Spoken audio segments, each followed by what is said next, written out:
Let's see what's cooking. Let's get the facts. Let's see what's cooking. It's time for Yo-Yo Max 12. Hi everyone. Today we're making fig Newtons, starting off with the dough, which is 1 cup of butter, 3/4 of a cup of sugar in a large bowl. Blend those things together with an electric mixer or by hand until it is light and fluffy. Add 1 large egg and then blend that together again. And now incorporate 3 cups of all-purpose flour, a little bit at a time, at first with an electric mixer, and then eventually you'll have to start mixing it in by hand with a wooden spoon or a spatula, and eventually even your hands, to form it into a nice smooth dough. Oh, I also put 1/8 teaspoon of salt in there as well, however I don't show it. Once the dough has been formed, place it in a plastic bag or wrap it in plastic and put it in the refrigerator for about an hour, just to make it a little bit easier to handle. These are dried figs. They're not the prettiest looking things you've ever seen. They look a little like, I don't know, mushrooms or something. I don't know if you want to look at what you want to describe them as. The dried ones, this is what the dried ones look like. And inside is all the goodness, the seeds and the pulp, which is the yummy stuff. Now, each of them has a little stem to where it was attached to the tree. What we're going to do is we're just going to snip that off. This is really the second recipe I make with figs. First one was sugar plums.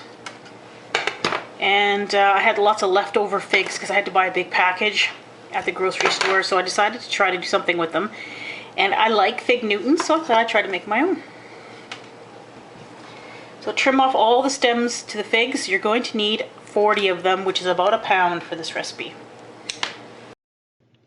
And then take the figs and chop them up into small pieces using a knife.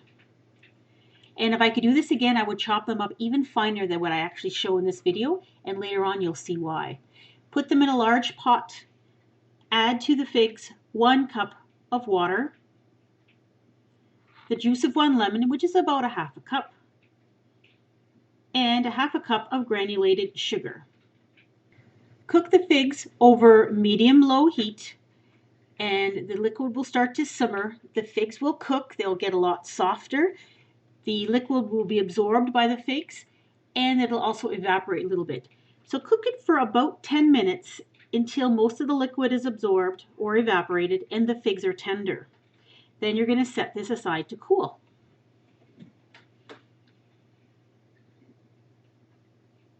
Now, when I made this, I thought figs would be a lot like dates. When you cook dates, they break down a lot and they get very mushy. But the figs, although they do soften, I found that the outer part of the fig stayed pretty firm.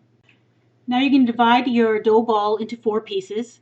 Take each of the 4 pieces and roll them out between sheets of parchment paper or waxed paper until you get a rectangle that's roughly 6 inches by 24 inches. Then take some egg wash, which is basically just an egg mixed with a tablespoon of water. Brush it around all the edges. Then place about 1/4 of your fig filling in the center.